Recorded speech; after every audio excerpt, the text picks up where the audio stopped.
ഓ അതൊക്കെ ഒരു കാലം. എന്നെ എത്ര വയസ്സിലാണ് കല്യാണം കഴിച്ചുകൊണ്ട് വന്നേന്നറിയാമോ നിനക്ക്? 16 വയസ്സിൽ കുട്ടിയായി നടക്കേണ്ട പ്രായം. ഇപ്പോഴത്തെ പിള്ളേരൊക്കെ പഠിച്ചുകൊണ്ട് കിടക്കുന്ന സമയത്തല്ലേ ഇവിടെ കല്യാണം കഴിച്ചുകൊണ്ട് വന്നത്. ഇവിടത്തെ അച്ഛൻ്റെ അമ്മ ഇത്രയും വെടക്ക് പിടിച്ച ഒരു തള്ളയുണ്ടല്ലോ. ഞാൻ കുറേ സഹിച്ചു, കഷ്ടപ്പാട് മൊത്തം അനുഭവിച്ചിട്ടുണ്ട്. അച്ഛൻ്റെ കാര്യത്തിൽ ഒരു കാര്യത്തിലും തൊടിയിച്ചിട്ടില്ല. ഒന്നിനും എനിക്ക് സ്വാതന്ത്ര്യം ഉണ്ടായിരുന്നില്ല. എല്ലാം തള്ളക്ക് ചെയ്യണമെന്ന് മാത്രമായിരുന്നു. ഞാൻ അങ്ങേരുടെ ഭാര്യയല്ലേ? ഇവിടുത്തെ അച്ഛൻ്റെ ഭാര്യയല്ലേ ഞാൻ? എനിക്ക് എന്തെങ്കിലുമൊക്കെ സ്വാതന്ത്ര്യം ഉണ്ടാവില്ലേ? ഒന്നും നല്ലതായിട്ടില്ല. ആ തള്ളയാണ് എല്ലാം ചെയ്തുകൊണ്ടിരുന്നത്. ഈ തള്ള ഇതൊക്കെ തന്നെയല്ലേ എന്നോട് ചെയ്യണേ. അവനവിടെ ഏട്ടൊക്കെ വിളിക്കാമേ. ഈ ഷർട്ട് ഇടാൻ പറ അവൻ്റെ അടുത്ത്. അവൻ്റെ പിറന്നാളല്ലേ. അല്ല ഏട്ടന് ഈ ഷർട്ട് ഇടാന്ന് വെച്ചിട്ട് ഏട്ടന് ഈ കളർ ഷർട്ട് ഭയങ്കര ഇഷ്ടമാണല്ലോ. അയ്യേ, ഈ കളറൊക്കെയാണോ അവൻ ഷർട്ട് ഇടുന്നേ? അവന് ഈ കളറൊന്നും ഇഷ്ടമല്ല. അവന് ഈ കളറാണ് ഇഷ്ടം. എനിക്കറിയാവുന്നതല്ലേ, അവൻ ഇതേ ഇടുന്നുള്ളൂ എന്ന്. അല്ലമ്മേ, ഞാനിത് എടുത്തു കൊടുത്തപ്പോൾ ഏട്ടൻ ഇത് മതി എന്ന് പറഞ്ഞ് ഏട്ടന് ഭയങ്കര ഇഷ്ടമാന്ന് പറഞ്ഞു. അല്ലേ, അതെ അവൻ്റെ കല്യാണം കഴിഞ്ഞു എന്നും പറഞ്ഞ് വലിയ അധികാരക്കളി കളിക്കല്ലേ കേട്ടോ. ഇപ്പോഴും ഞാൻ അവൻ്റെ അമ്മ തന്നെയാണ് കേട്ടോ. അവൻ്റെ കാര്യം തീരുമാനിക്കുന്നത് ഞാനാ. അവൻ എന്ത് ഇടണം, എന്ത് ഉടുക്കണം, എന്ത് പോകണം, തിന്നണം എന്ന് വരെ തീരുമാനിക്കണം ഞാനാ. നിൻ്റെ കാര്യം പോലും അവൻ്റെ ഇഷ്ടത്തേക്കാൾ കൂടുതൽ എൻ്റെ ഇഷ്ടമായിരുന്നു. വലിയ അധികാരക്കളി കളിക്കല്ലേ കേട്ടോ. അവനെന്ത് ഈ ഷർട്ട് ഇട്ടാൽ മതി. ആ ഷർട്ട് ഇടുന്നില്ല. ഞാൻ പറയുന്നതേ അവൻ കേൾക്കുള്ളൂ. നീ എന്തോ ആലോചിക്കുന്നേ? ഒന്നുമില്ലമ്മേ. എന്നിട്ട് എന്തുണ്ടായി? അത് പറഞ്ഞ മോളെ, എനിക്ക് ഭക്ഷണം വയ്ക്കാൻ അറിയത്തില്ലായിരുന്നു കേട്ടോ. ഒന്നും അറിയത്തില്ലായിരുന്നു. 16 വയസ്സിലല്ലയോ ഞാൻ കല്യാണം കഴിഞ്ഞ് വന്നേ. വീട്ടിൽ നിന്നൊന്നും അധികം ഒന്നും പഠിപ്പിച്ചില്ല. എനിക്ക് നമ്മളെ സ്വന്തം വീട്ടിൽ നിൽക്കുമ്പോൾ നമ്മൾ അത്രയൊക്കെ നന്നായിട്ട് പഠിക്കുമോ?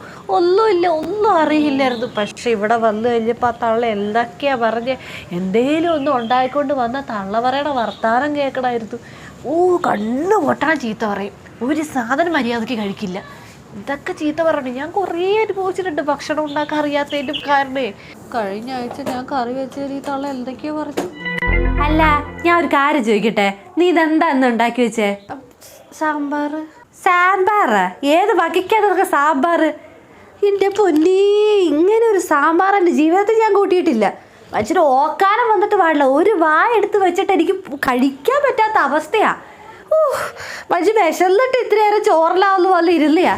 അപ്പോൾ കാണിച്ചു കൂട്ടിയേക്കുന്നത് നോക്കി. എന്നെ വീട്ടുകാരൊക്കെ എന്നെ പഠിപ്പിച്ചാൽ ഇങ്ങോട്ട് വെട്ടിച്ചു വിട്ടേ. കല്യാണം ആലോചിക്കുന്ന സമയത്ത് സാധാ പെൺപിള്ളേരെയൊക്കെ മക്കളെ ഇതൊക്കെ വെച്ച് പഠിക്കുന്നൊക്കെ പറഞ്ഞ് അമ്മമാർ പഠിപ്പിച്ചു വിടും. എന്ത് പഠിപ്പിച്ചാണ് വിട്ടേക്കുന്നത്? 10 വയസ്സേക്ക് കൊള്ളില്ല. എന്തെങ്കിലും ഉണ്ടാക്കുന്നത് നല്ലതാണോ? ഒരു വകയ്ക്ക് കൊള്ളില്ല. ഒരു ഭക്ഷണം ഒന്നിനും കൊള്ളില്ല. അല്ല, നീ എന്നെ ഈ ആലോചിക്കുന്നേ?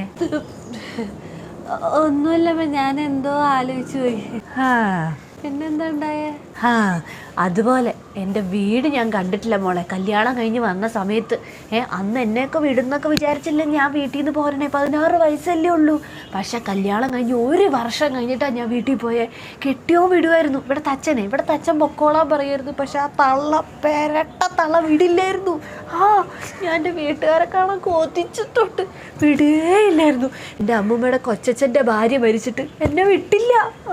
അമ്മൂമ്മ എനിക്ക് എന്ത് ഇഷ്ടമായിരുന്നു അറിയാമോ? എന്നെ വിട്ടില്ല. മരിച്ചിട്ട് ഞാൻ എന്തോരം ആഗ്രഹിച്ചെന്നറിയോ ശവം ഒന്ന് കാണാൻ. വിട്ടില്ല. ഞാനൊന്ന് വീട്ടിൽ പോട്ടെന്ന് വെച്ചപ്പോ ഈ തള്ള എന്നെ പറഞ്ഞത് താഴെയൊക്കെ കൊലയ്ക്കുന്നുള്ളില്ല. അമ്മ, ഞാനൊന്ന് വീട്ടിൽ പോക്കോട്ടെ. എന്തേരാണ് ഇപ്പൊ വീട്ടിൽ പോണത്?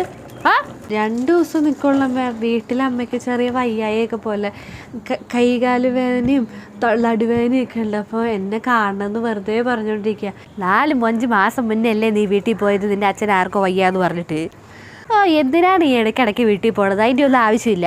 ചേട്ടനോട് ഞാൻ ചോദിച്ചു. ചേട്ടൻ സമ്മതമാണ്. ചേട്ടൻ പൊക്കോളം പറഞ്ഞു. അമ്മയോട് ചോദിക്കാൻ പറഞ്ഞു. എന്നിട്ട് അവനങ്ങനെ പലതും പറയും. നീ അവൻ്റെ വാക്ക് കേട്ട് വർത്തമാനം തുള്ളാൻ നിൽക്കല്ലേ. ഇവിടെ അവസാനമാക്കി എൻ്റെയാണ്, അവൻ്റെ അല്ല. അവനും കൂടെ ഞാൻ പറയണതേ കേൾക്കുകയുള്ളൂ. ഈ പ്രാവശ്യം പോണ്ട, കുറച്ച് കഴിയട്ടെ. 1 മാസം 1.5 മാസം കേട്ടെ. ആർക്കും വയ്യാത്ത അമ്മയ്ക്ക് വയ്യാന്ന് പറഞ്ഞ് എന്ത്? എല്ലാവർക്കും വയ്യായിട്ടുണ്ട്. എനിക്ക് വയ്യായില്ലേ? ഇഷ്ടംപോലെ വയ്യായിരിക്കുന്നുണ്ട്. വയ്യാന്ന് പറയുമ്പോഴേക്കും മക്കൾ കാണാൻ പോകേണ്ട ആവശ്യമൊന്നുമില്ല. ഇപ്പം അങ്ങനത്തെ അത്യാവശ്യമൊന്നും അവിടെ ഇല്ല കേട്ടല്ലോ. ഇപ്പം പോണ്ടെന്ന് പറഞ്ഞാൽ പോണ്ട.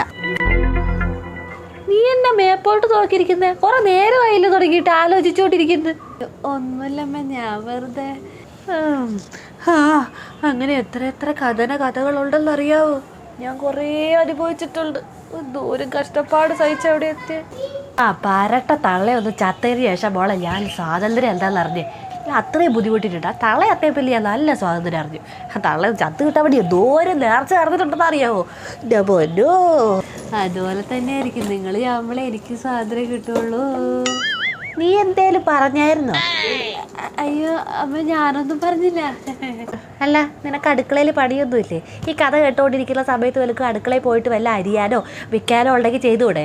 ഈ ഉച്ചയ്ക്ക് ഉണ്ണാൻ വരുന്ന സമയത്താണ് നിനക്ക് അടുക്കളയിലെ പണി മൊത്തം. ഇതൊക്കെ എവിടെയെങ്കിലും നടക്കുന്ന കാര്യമാണോ? ഞാൻ ഇത്തിരി സ്വാതന്ത്ര്യം തരുന്നുണ്ടെന്ന് പറഞ്ഞ് ഇങ്ങനെയാണോ കാണിക്കുന്നത്? പോയി അടുക്കളയിൽ പോയി എന്തെങ്കിലും ചെയ്തേ. പോയെ കഥ കേൾക്കാൻ വന്നിരിക്കുന്നത്.